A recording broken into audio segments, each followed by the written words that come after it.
One of the most important tools to have on a job site is a tape measure. A tape measure determines the length of the item that is needed to be cut, the sizes of the rooms, your layout, and for your doors, windows, and etc. Today we'll be using a 25-foot tape measure as a demonstration. This is a tape measure that I normally carry with me on my estimates and on job production. Tape measures come in various different sizes, anywhere from 4 foot in length up to 200 foot in length, and they are broken down into eighths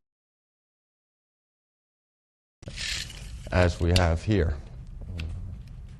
On this tape measure here, we have black marks and we have red marks. The black marks introduce every foot marking, and the red ones introduce where the studs will be going on your layout plans.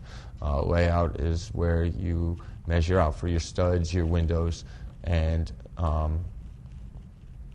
so on as far as for what you are building. The 16 inches is usually measured out, and then 16 3/4 of an inch back, which will bring our stud to the center of the 16 for the next process in the building process.